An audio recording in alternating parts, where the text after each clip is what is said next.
Welcome to Shifting Impressions, Conversations with the Realm of Beings, with me, Greta Chamberlain, and the Realm of Beings. Shifting Impressions, which is one of the vehicles that supports the transmission of the Realm of Beings, is here to assist you in delving into your being by providing numerous topics and discussions for you to intake as you deepen your connection with your inner world. Shifting Impressions is here to assist you in strengthening yourself as you excavate to understand your true nature. Join us today and learn to shift your mindset, shift your thoughts, and shift your focus to recreate your life and produce a new you. Shifting Impressions starts now.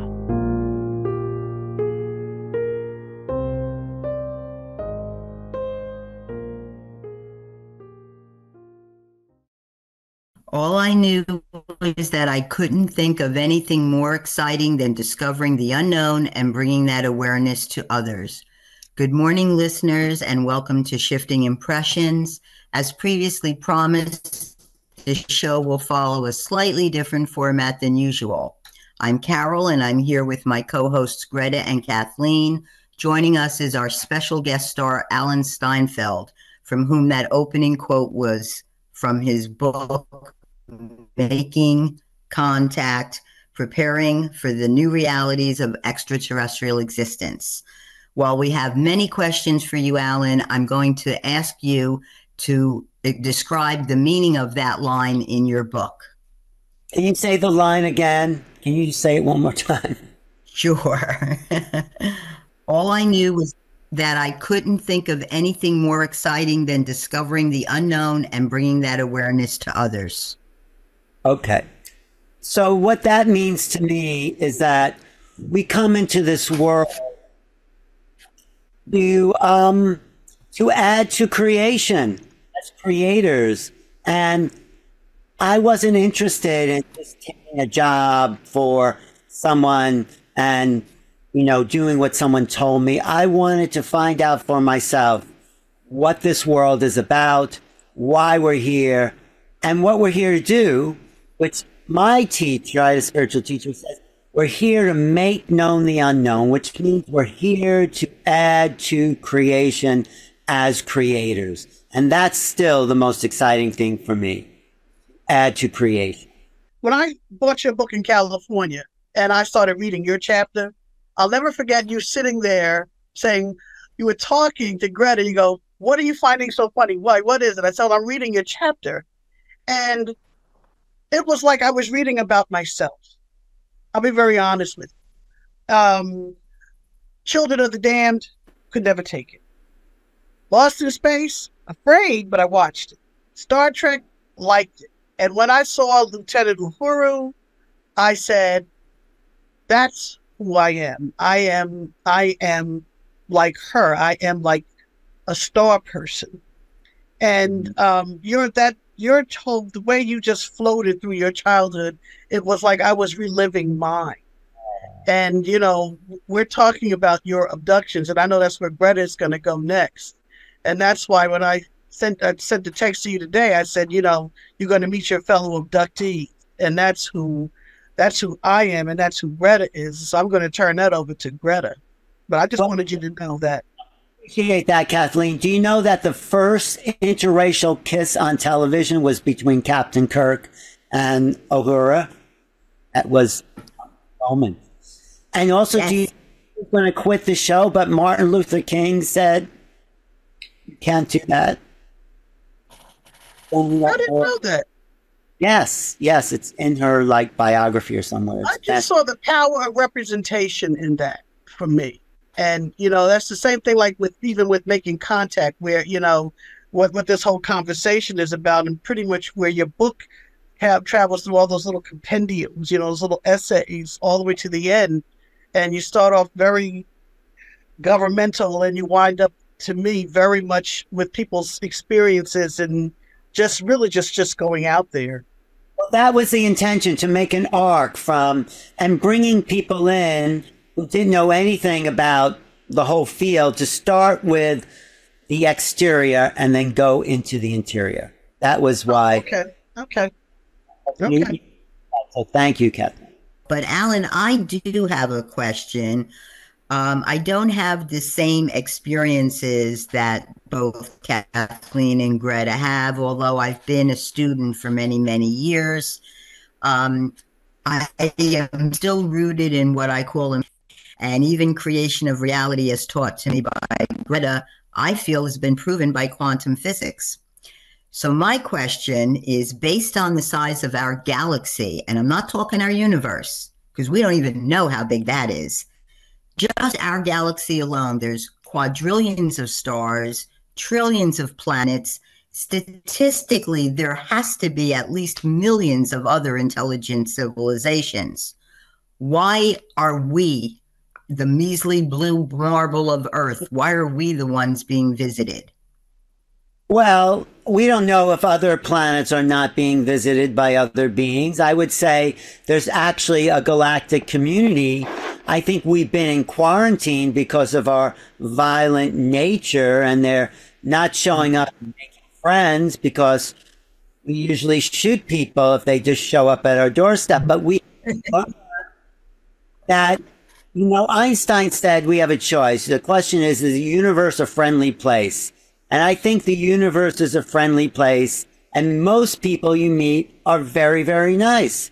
So I don't think we have to worry about these beings because they're really here to help us for the most part. Maybe there's some that aren't, but for the most part, you ask someone for directions, they're happy to give it to you. I think they're here to wake us up and for us to, we've been conditioned to see the world in a very small, narrow point of view. And what craft these beings are trying to expand our reality. That's why I call my program New Realities, because it's really about a wider scope of perception. So we are not the only ones being visited, and we want to visit other places. We're going to Mars, so it's like the nature of sentience to want to see who else is out there. Exploration, so right? What do you think about how extraterrestrials, which is a word I don't like, to be perfectly honest, but what do you think of how the media, television, some of the movies are portraying individuals as being harmful and trying to stir up fear within us? Well, there's a great saying can you comment on that? Yeah, there's a great saying by the Greek philosopher Heraclitus. He said, "Dogs also bark at what they don't know." So we're better than these reactive beings, but that's why it was so nice that Carol opened with that opening quote, because what we're being confronted with is the unknown. It's adventure. It's the potential renaissance of human civilization. Just think of the technology. Think of the breakthroughs in biology. Think of the intellectual pursuits. Just think of the expansion of consciousness itself when we meet. So we have to educate people to not be afraid. People are so used to being afraid. We're taught fear by watch the news every night. Listen to your government. Listen to your even religions. They're always putting the fear of God in you or whatever they want you to fear. And that's a very old paradigm. There's really nothing to fear, said, except fear itself. So really, we're here. Right. We're here on a great adventure. And I'm really excited about that because I can't think of anything more exciting than meeting beings from other civilizations, other star systems, because I am so curious about learning. I love traveling. I love meeting people from other cultures, other religions, other continents.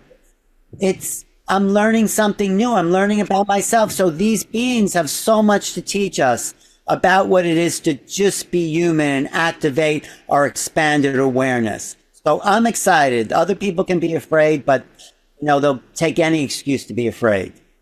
I agree. True.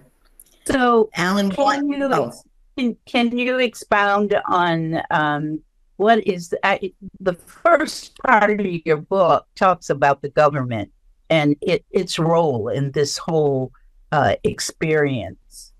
Can you kind of just give us, the audience, a little bit of information about that? Well, you know, in Galileo's time, the church wanted to suppress the fact that the earth wasn't the center of the universe. Because they wanted the power to, if they suddenly said something that was against religious dogma, you got in a lot of trouble. They actually jailed Galileo because he wasn't the first to say it. He was the first to prove it by looking out into space with a telescope. And he saw these other planets and the other planet moon. And you know what people said to Galileo? They said, why are you looking up there? We know what's up there, and plus that's God's bedroom. He doesn't want you looking in on him. But anyway, and then he was put in jail. So the gatekeepers, as we call it, to consciousness, is the new religion. You know, they tell you what to believe. They're the cultural police. They tell you what to believe, who to trust, who not to trust. I mean, of course, there's a battle in the political world, but they like to keep everything within the narrow scope of limited perception. And when someone steps outside of it, that's why LSD was made illegal, not because it was necessarily harmful. Maybe some people were harmed, but it expanded consciousness. Now we don't need those drugs because consciousness is already expanding on its own because of the vibrational frequency of the planet is shifting, as you know, Greta. So what's happening is people are having Kundalini activations. They're having higher consciousness. They're having meetings with extraterrestrials, but the government is saying, no, there's nothing out there. Go back to sleep. So the government, like the old religious, want to keep everybody in line, thinking the same thoughts, believing the same things, because that way they can control us. If someone says, well, I've seen a UFO, what are you doing about that? And the military says, well, we can't do anything about that. Then we might say, why are you spending $10 billion on a defense budget when you're defenseless? So a lot of things come into question. So we're better off, according to them, just keeping that whole thing under wraps as a secret. Yeah, maybe there isn't, maybe there is, but don't worry, we have it handled. And things are about to blow wide open as more and more whistleblowers come forward and say, guess what? We are being visited. We have ETs. And the secret of all secrets is people have been taken on board the ship. Right. And they have phones and they have videos and they're posting it and you cannot hide it. Exactly. So everything is changing now. We are in a huge transformation. Maybe it is Pluto and Aquarius, which activates the hidden secrets of the Aquarian age, which is the fact that we're not alone in the universe. I mean, Darwinian thinking says life is an accident and, you know, by chance it occurred on this planet. I think life is an emergent property of creation itself. It grows between the sidewalks and the city. I think there's life everywhere, and it's not always DNA, but it is consciousness. Maybe the sun itself is conscious. Maybe the earth itself is conscious. But there are beings, not just, you know, there's a big discussion right now within the UFO community. I just got back from Contact in the Desert, which is the largest UFO conference maybe in the world. There are about 2,000 to 3,000 people there, where you should come next year, where you can talk to people and not be laughed at. You can say, yes, I was abducted. Yes, I was. And, you know, so there's a big debate now over the extraterrestrial hypothesis versus the interdimensional hypothesis. Like, where are these beings from? And I think it's both. I think there are beings here from other planets, other star systems, and I think they also come in and out of our dimensional reality. So the universe is teeming with life and consciousness, and most people are walking around like this. Well, where are they? You know, I don't see them. Of course, you don't see them. Not looking for them. So, and that's about to change. As the government comes out, as whistleblowers in the government come out, this guy, David Grush, was an intelligence officer. He said, yes, we have craft. Yes, we have bodies. I mean, what more do you need? Yes, it's time to roll out the down saucers or whatever they are and the bodies so the world can see for themselves that this is a reality. And that's going to change everything. And in a good way. There's nothing to be afraid of. It's only something to be excited about, as far as I'm concerned. Alan, I do have a question. Why and again, Greta does not like the term aliens also, but why do species from other realities, as Will put it, since we have been privy to know that there's no dimensions, they're from other realities, and why are they abducting humans? What do they have to learn from us? Well, there's many... Or teach us. There's many answers to the abduction question, and until we get it right or hear it from them, my guess is that the population of little grays had reached the end of their evolutionary cycle because they developed their intellect more than their emotions. And when you develop your intellect and neglect your emotions, you hit a wall. You hit that, you can't find God or what existence with pure intellect. So they've come back here to take our genetics because the genetics are actually involved in your emotional body. When they do heart transplants, liver transplants, the recipient takes on some of the emotions of the donor. So there's something within the DNA that contains an emotional quality. And I think the ETs knew that. They are interbreeding their great intellectual genetics with our very emotional, passionate genetics to create a hybrid race that is not going to take over our Earth, but is going to other planetary civilizations to further their existence and our existence. So, it's unfortunate that people are traumatized because they are. I was traumatized being abducted probably my whole life. Maybe you were too, Kathleen and Greta. But they see it as a necessary mode of survival of their species and their knowledge. I'm not saying it's good or bad. I mean, I don't mind being the father of an alien race if that's what it takes, but, other people have a problem with that. So, Alan, could you describe what you recall of your abduction and why you were not so fond or keen to remember it at first? Well, yeah, well, just for most people, like read Whitley Strieber's book. Let's say you're at home alone, the doors are locked, the windows are shut, you're dozing off to sleep, and just as you're dozing off, you feel a presence, and boom, there's somebody, something standing at the foot of your bed. Even if they're nice or not, you're going to be freaked out because, as John Mack says, it's unexpected. You're shocked because there's no way someone can be there, and yet they are there. So the trauma is mostly how we, consider reality as very solid, very three-dimensional, and maybe it's not that. And then you're beamed up to the ship, you're taken through the wall, you're put on a table, they take your eggs or your sperm, and in some cases, not all cases, but all that, and they don't have great bedside manners also. That's all the other thing.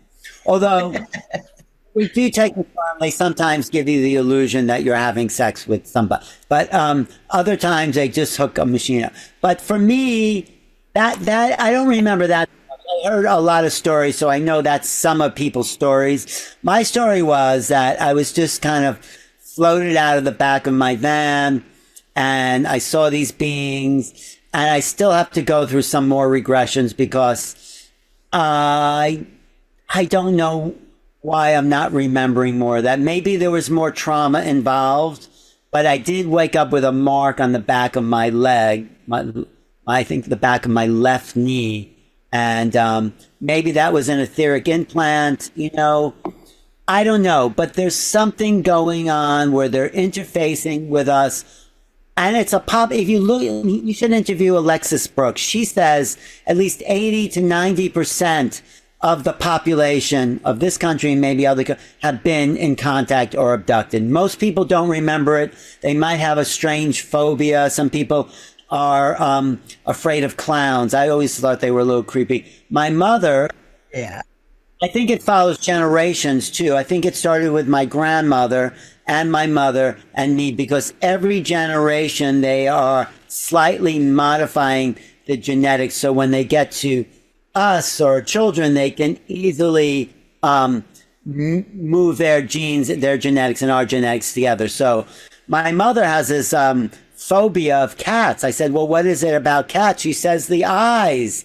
And that is a sign of someone who's been abducted. The eyes of some of these ETs are vertical, the pupils. So this Alexis says anyone with some kind of strange phobia might trace it back to abductions. I mean, there's lots of studies. So there's a lot of about reality that we don't understand. Once we make formal contact and we're educated, then there'll be less fear. That's why the subtitle of my book is Preparing for the New Realities of Extraterrestrial Existence. Preparing is being made aware that this is possible. That's if you don't know something is possible, when it shows up, you're going to be more freaked out. But it's like, oh yeah, that's an alien I read about standing in my room. What do they want? You can converse with them. You're more empowered and in control if you're prepared. And that was the purpose of this book. My next book goes deeper into some of those topics. So yes. Alan, I know Greta has a question, but I just have a couple of comments, because listening again to what you are describing is triggering memories in me. I had a phobia about, I don't know why, I just started to have to dress in the dark. It's like I didn't want to be seen. And I don't understand why that is. But, when I met Greta, the reason how I met Greta for the audience is I had so many orbs and earthbounds or ghosts and so-called aliens in my house, individuals. I thought I was the visitor, not them. So I'm like, oh my gosh, and you're right. How you're describing it is exactly right.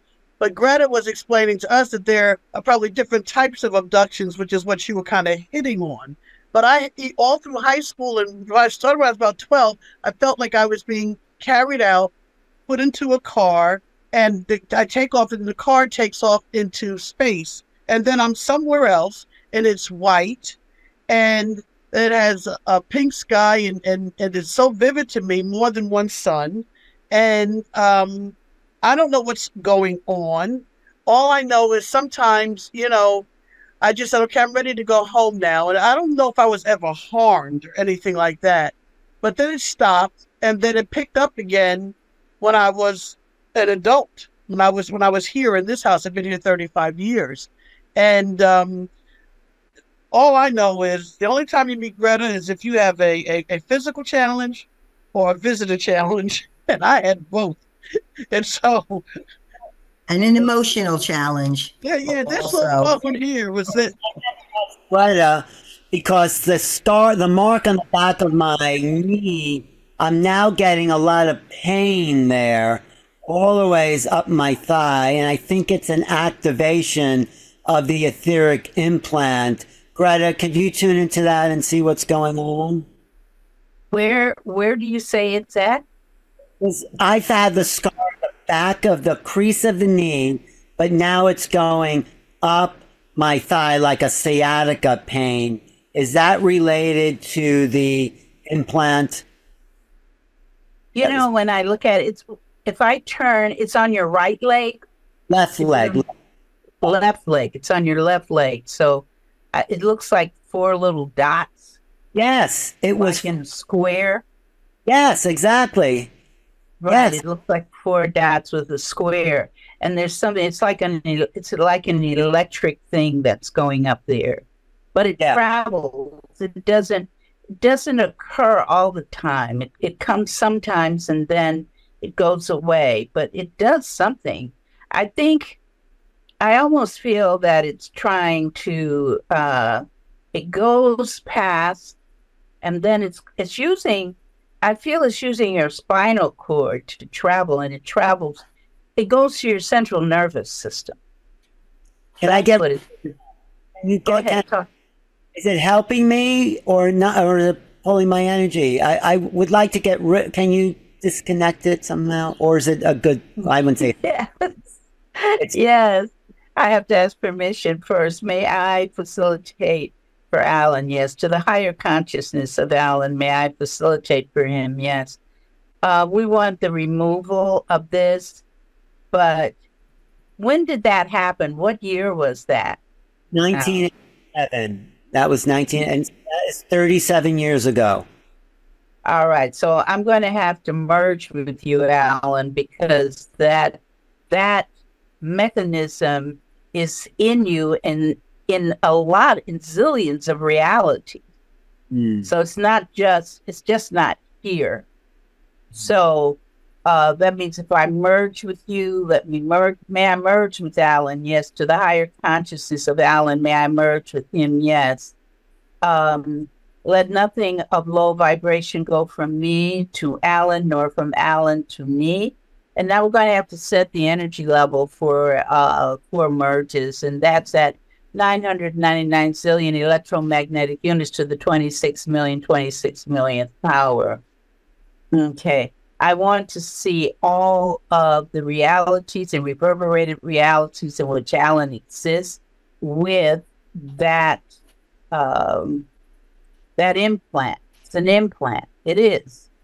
It's an implant. I need to see that. I need to see at the point that they were putting it in him. I need to see that. Take me so I can see it. Yeah, there you go. You're laying on they put you on a table, but you're laying face down. You're out. So they fix it so that you couldn't remember what's happening. Right. But it's like, you know what it looks like to me, and I'm saying to me because if somebody else looked at it, they might see something different. But I'm seeing like tiny, tiny little wires, 4 wires, one coming out of each dot that's on the back of your knee, 4 of them. And they're inserting them in there, and it's to connect. They're looking at you because they know, first of all, that you're open to it, number one. Number two, they want to connect with every part of you at the same time. In other words, they don't want to put these wires all over your body. They don't have to. They want to plug in to your central nervous system, which then plugs in to your nerve subtle body, which then plugs into your electromagnetic body. So they're reading everything about you in there, and they're learning, how does a person like Alan Steinfeld work? How does he work? Because they find you to be an individual that's of a higher consciousness because you've opened yourself up. You haven't put yourself into a microcosm. You're almost like a macrocosm. So you're very open. So it gives them the opportunity to visit with you, to tap into how you're thinking, how you're feeling. And that's when you feel it going up your leg, it's really traveling. It's really going over to your spinal cord and up into your central nervous system, which is your brain. They want to look at that. They want to see, how do you tick? How does Alan Steinfeld tick as a human being? So now, Alan wants us to remove this.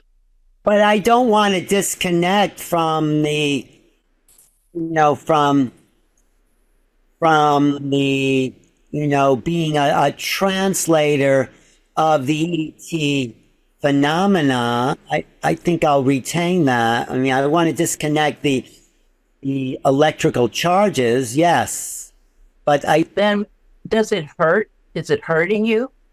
it just started to really bother me. So maybe it's time that maybe I have everything I need and I can go forward without that, you know? Let's take the let me see it all the way. Let me see that energy.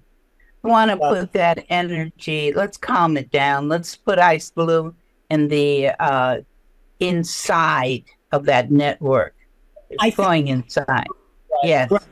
Just remove it because I think it's enough. We can fix it so it can stay there. You can still be part of that, but you won't feel the discomfort of it.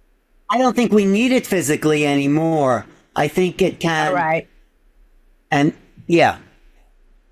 All right. So I'm going to start it off from the top of your head where the connection is going. It's really going into, it's interesting because it looks like a, I wouldn't say a spider web, but it looks like tentacles. It goes up, they go up, but then they split, and they're going into every cell of your brain. Mm-hmm. You see, so they can read it in totality. But see, there's another for us, or for me as a facilitator. I look at the cells, and then I look at the nanocells. See, there's a cell structure that all of us can see. You can put it under a microscope and see, but there's another nano cellular level that's running in tandem with that.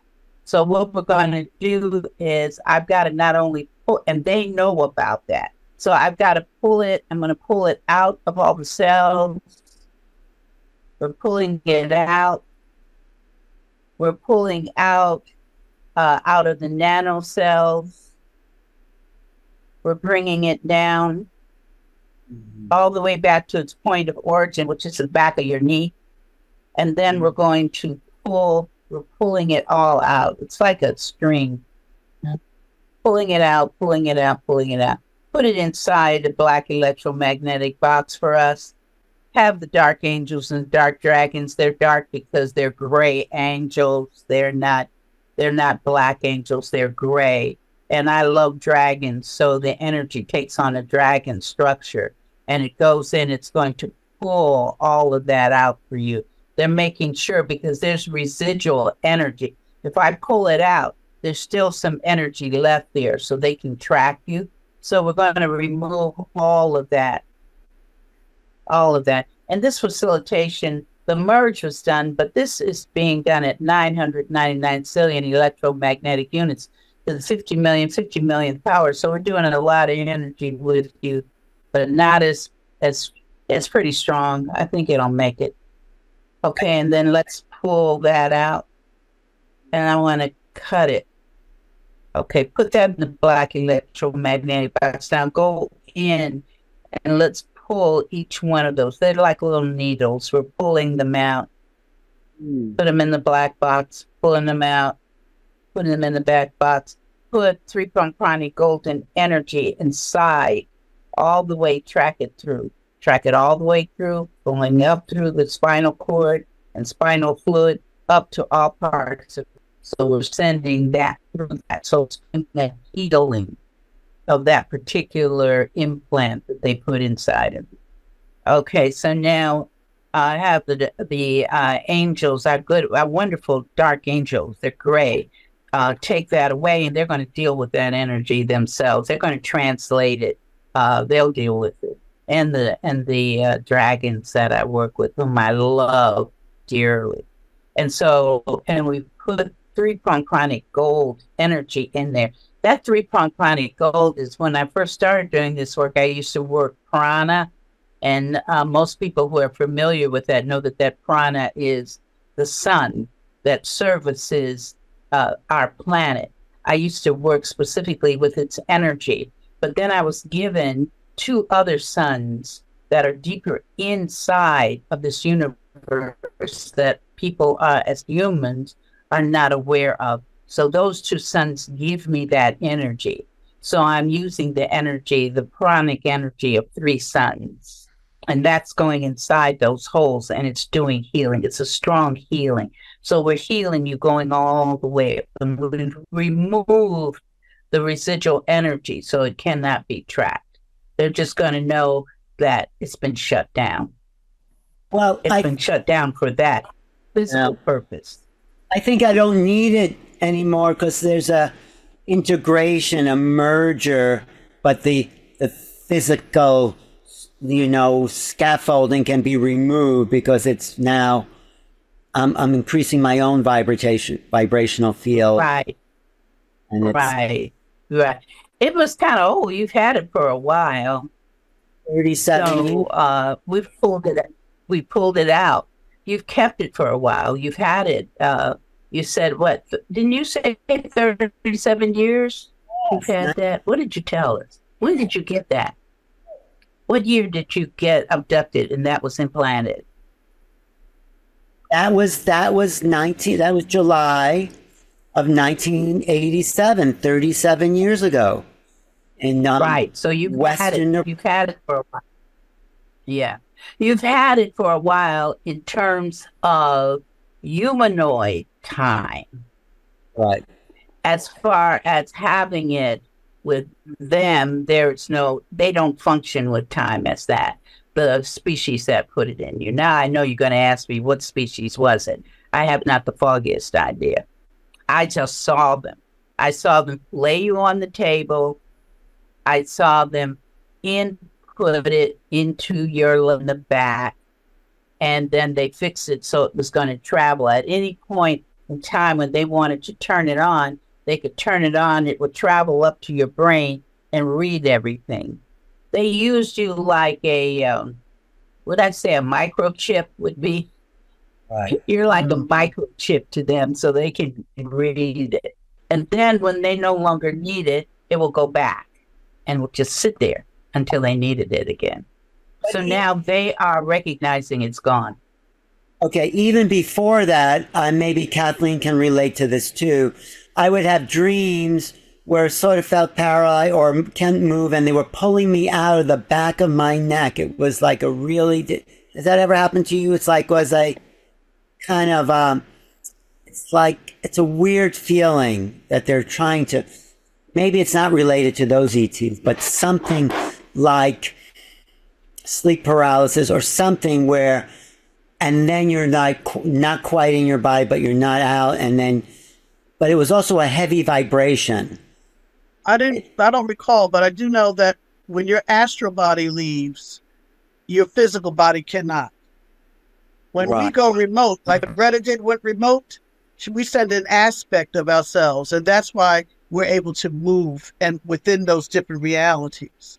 But when I don't remember, I don't think I could move when I was out.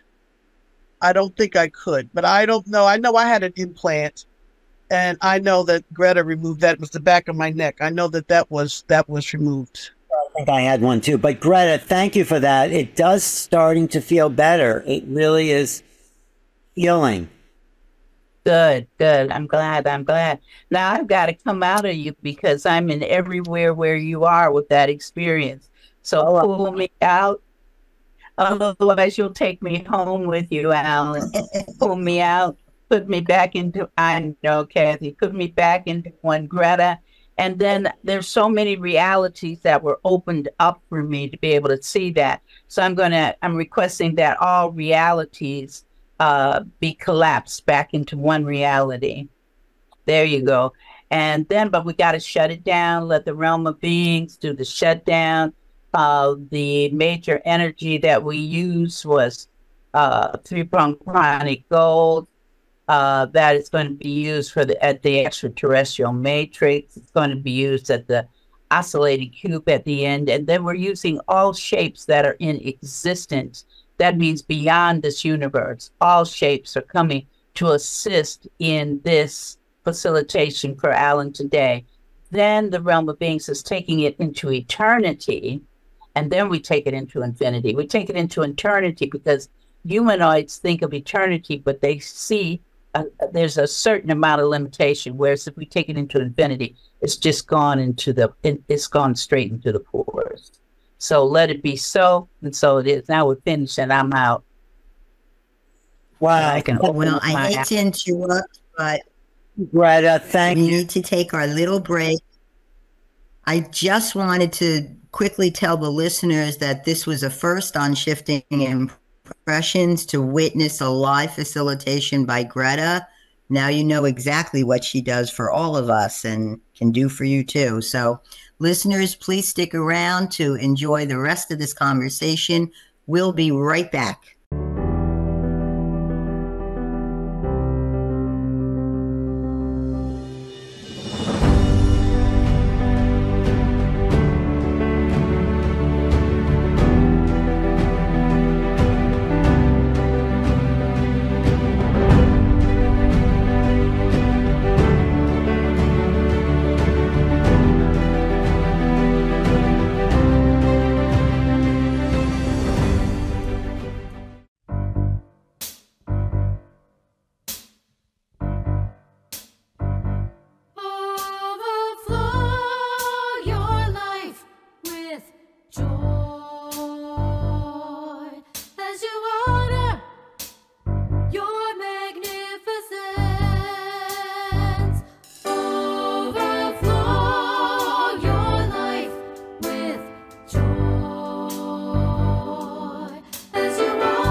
Welcome back, listeners. Thank you for joining us back on Shifting Impressions, our special episode with Alan Steinfeld about making his book, Making Contact, Preparations for the New Realities of Extraterrestrial Existence.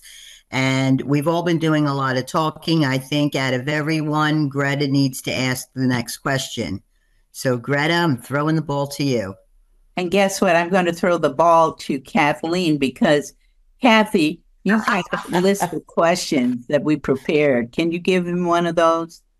If visible contact is not being made on a worldwide basis, is it because of humanity's limiting attitudes and beliefs about extraterrestrials, or because the other life forms do not desire total global contact with us at this time? Well, I think physical contact is being made with some people who are open to it. A lot of people are having contact and they're not aware of it. A lot of in their dream states. I mean, these beings, whoever they are, can get, it's sort of like what Greta does. They can get into your mind. They could interact with you in a dream world, but people just think it's a dream. But these are dreams you never forget. So I think interaction is happening more than we think it is, but I think we're ready to go to another level where open contact will be made, and that is going to be a slow integration of ET realities into our realities, because I'm sure Greta knows when these beings show up in your space, even if they're not there to do anything to you, the vibrational field of their energy is so different than ours.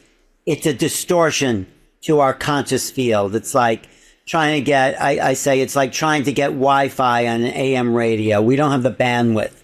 We have the capacity for the bandwidth, like people like Greta have activated that capacity, but most people haven't developed their consciousness, their conscious awareness to vibrate at higher frequencies, so they're not conscious of the contact. So it's happening, and we're changing our vibration to meet them on an even playing field. Is that it? Alan, I have another question. It's somewhat related but not related, because I'm concrete random, so I bounce around a bit. Growing up, I never quite felt like I belonged. That's right. Yeah. Is that a commonality amongst people that do experience abductions or are open to like the work that Greta does? I mean, like what, Yeah. They call those people or us or all of us star seeds.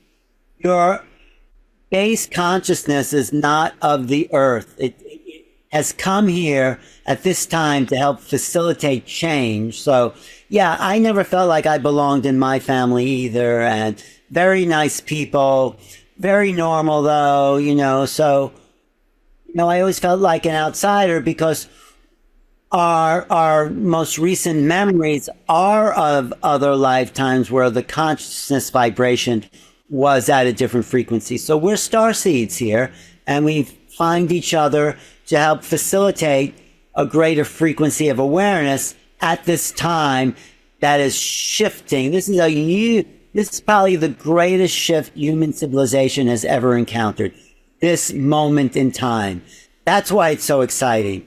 Can you imagine, people here will ask us, what was it like when people went from asleep to awake? That's the moment now.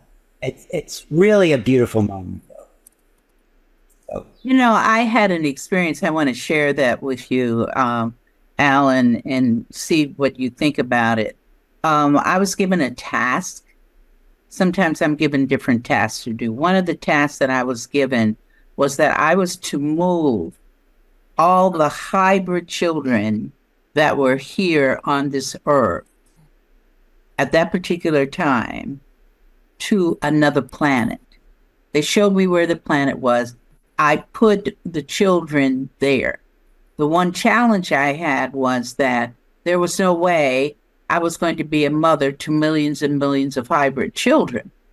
So I had to go back to Earth and get the aspects, the aspects of the mothers, brought them to that planet, and for those mothers, the aspects of the mothers to rear the children.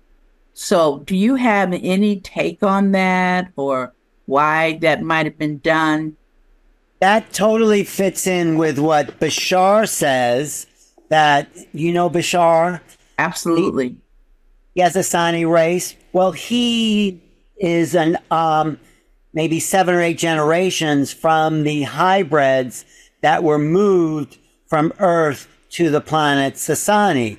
So that it's in, and those hybrids were the genetic compositions of us and Greys, but with the heightened ability to feel and a heightened ability to think. So that's their evolution. So yeah, they went to, he says, a star system now 300 years in the future in a sort of parallel dimensional reality. So that sounds like you were connected to that sort of whole project there.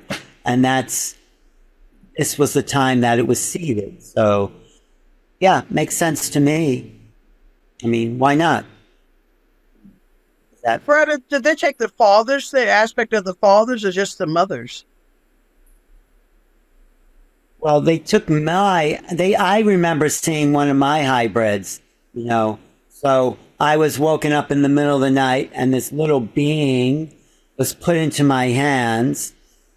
And I think it was to gather that aspect of fathers that can choose. But of course, you know, mothers are more nurturing, and I think they probably wanted that. And there's a lot of cases where women have seen their hybrid children, but also men have seen their hybrid offsprings too. So I think, you know, it's huge. It's almost like science fiction, but it is a reality. And when we wake up to the rest of the galactic history, our true galactic history, it won't seem that weird. It'll seem like, of course, but we're being kept, like I said before, in a very small window of truth. We're not given the whole truth.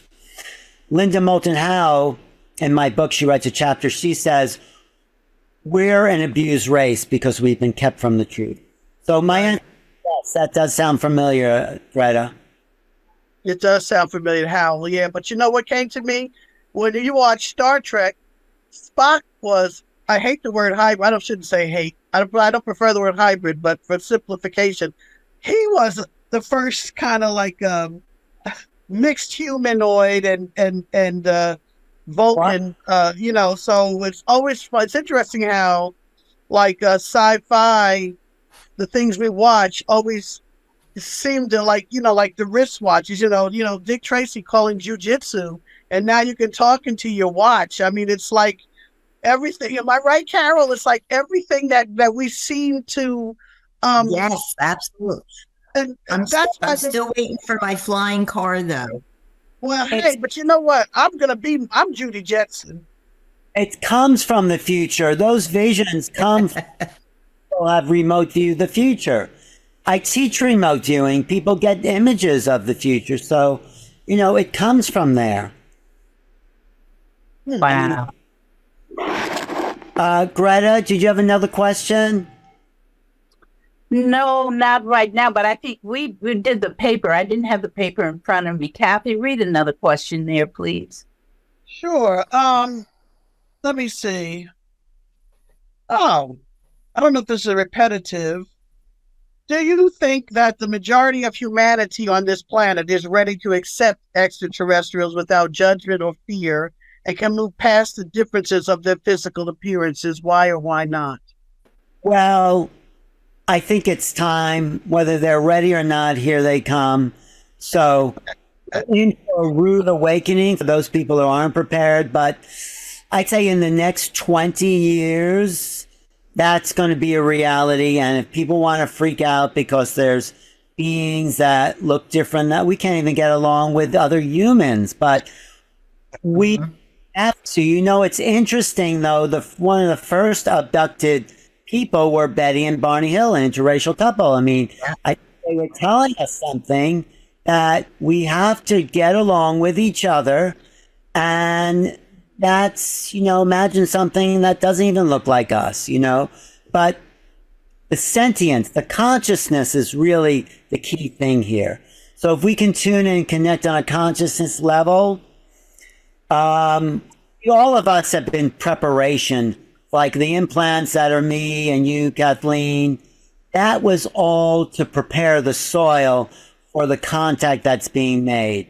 I think there's another level of the contact situation coming in, and it's vibrational, and like the rest of the planet is now waking up to that. But me, you, Greta, I don't know about Carol, we set the frequency that allows this next level to come in of interchange. It's not going to be with implants and abductions in the same way, because we've done the heavy lifting. We've done the groundwork, shifting vibrational fields. And now, you know, the whole generation Z, X, whatever you call them, are already coming in at that level. They're already vibrating at a frequency where the interface, is much easier, and I think they're much more open. So we, no, the 20th century was not an easy century. And this hasn't. We're not hybrids. How do we know we're not hybrids? Carol's highly empathic. We are hybrids. Every generation, I'm sure your mother or father were abducted. Every generation, they modify the human hybrid a little more. This is my theory. So eventually they have an easier interface with the alien genetics and the human genetics. So we are hybrids. And if you go back to the Anunnaki or the Anunnaki legends 200,000 years ago, we were upgraded from, primitive ape-like beings to seek gold or creation or creativity. I mean, that's the Anunnaki's influence 200,000 years ago. So we are hybrids, and some of us are more hybrid than other people. So like me, you, Greta, we're hybrids. I mean, Greta certainly is more than a hybrid. She is probably more them than us. I don't know, Greta. Oh, thank you. Thank you, Alan. Alan, Greta teaches us about creation of reality, and I'm going to apologize. My bandwidth is acting funky. If I cut out, I apologize. But from our studies with her, we feel time, dimensions, all of those are nothing more than humanoid constructs. And that other species from other areas, whether you want to call them extraterrestrials or whatever, they have no concept of these things that we talk about. We probably have an infinite amount of realities right in the spot we're sitting right now. We're just not privy to perceiving them. And I think what is most important for listeners or for people who are not believers of extraterrestrial visitations, I think it's more about opening the blinders to widen and gather in knowledge and be open to accepting the knowledge of creation of reality, of oneness. And again, that will increase the vibrational energy for everyone, because we are all one. That's what we talk about usually.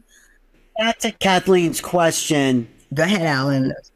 Slowly changing. Of course, we're still seeing wars in the world, which is unfortunate, but people are ready for a change. They're ready for something new. And I think it's going to be shocked. We need to have a rude awakening, because we're going to keep on destroying the planet. Even though people are ready for change, they don't know what. They're caught up in the system. So there is a shift coming, and coming soon. And we're building up to something. And I think it's, like I said, it's a very exciting moment in history. So get ready, guys. They're coming. They're actually here, because I don't believe in ancient aliens. I just think they've always been here.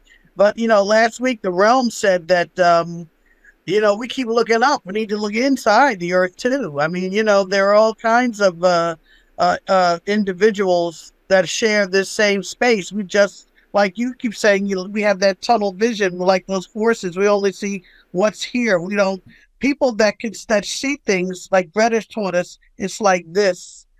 Like this. It's like that lotus flower closes up at night, goes under water. When it comes out, it goes like that. And there are some that are afraid, so they close the flower down a little bit, but then they peek. Sometimes I find out when that stuff was happening, I was more of a peeker. I was like, peekaboo, I don't want to see you, and that's Carol, I'm telling you, it was crazy. Go ahead, Greta. Right. You have to look it in the face right now. That's what is demanded of humanity at this moment in history. Looking the situation right in, absorbing the change that's happening, because we're all going to be changing once this becomes a reality. The government's trying to control the narrative, but they're not able, because it's already out of control. So it's out of control. That's a good thing. You know, in chaos complexity theory, when the old system can no longer handle new information, it kind of disintegrates and reforms at a higher frequency. So that's what's happening now.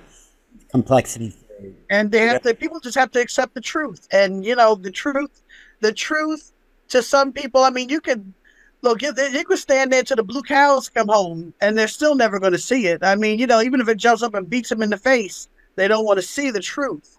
And Right. I don't have any doubt that there are, beings that come from in and out of the planet, because like I said, you know, like I felt like a visitor in my own house. That's how many were going through my house. And, you know, when I went to Greta's house, do you know, Alan, I couldn't leave because of the energy. I'm literally pulling myself out of her house, trying to get out. The minute I got out the front door, stepped down, I could walk.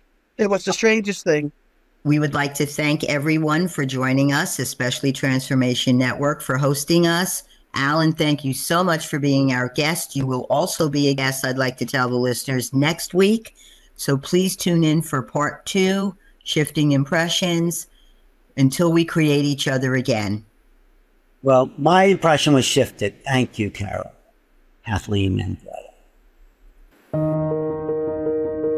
Once again, thanks for joining us at Shifting Impressions, Conversations with the Realm of Beings on TransformationTalkRadio.com. As you have explored today's creation of reality experience with the realm and me, Greta, each of you is being supported by us in further developing the understanding that you are not just an individual existing in linear time and space, but a multidimensional force of infinite